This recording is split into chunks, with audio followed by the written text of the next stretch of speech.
I get you on the challenges that is ahead of us if there are delays and all the rest. Right. But for these individual holders, it looks like they have just one passionate appeal that, Honorable Minister, we're having challenges, we're struggling. Can you exempt us? Is that possible? I'm not sure that anybody can be fully exempted. But George, note that it is voluntary. But in one way, we get the understanding that if you don't sign up to this program, if we as a nation in totality fall below what we think is an 80% threshold for signing up, we have a problem. It's not you, George, you have fear or whatever. The cumulative effect of having a significant proportion of this 137 billion not being tendered in brings the country into jeopardy.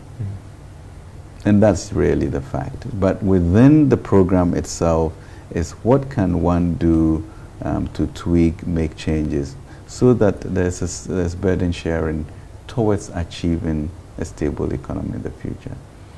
So all that we are seeing right now is people speculating of the impact of the debt exchange on their future livelihood.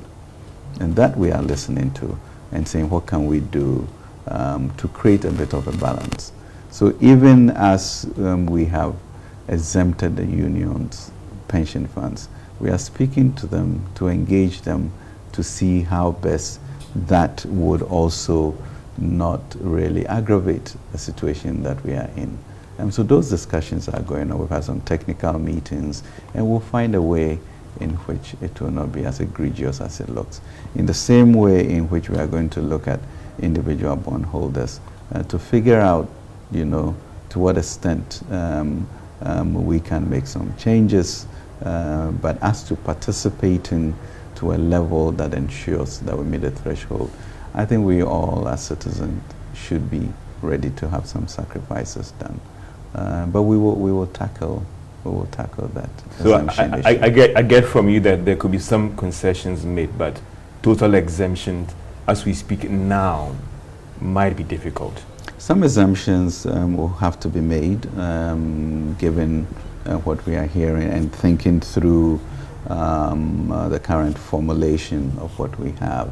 I don't think first of all, we as a nation cannot afford a total exemption. There are three buckets of domestic. There's Paris Club membership, and there's also the foreign bondholders. And those all will have to be considered in this way. You notice that we also suspended payments of foreign coupons, etc., so that the central bank should be able to keep their resources for it to go a much longer way. So that there has to be an understanding of what it means not to get a fund program in terms of the effect on the country, and our own livelihoods, how to make sure that it is not impacted so negatively that people cannot have their livelihoods. And we are really very keen to make that balance. It's a tricky balance.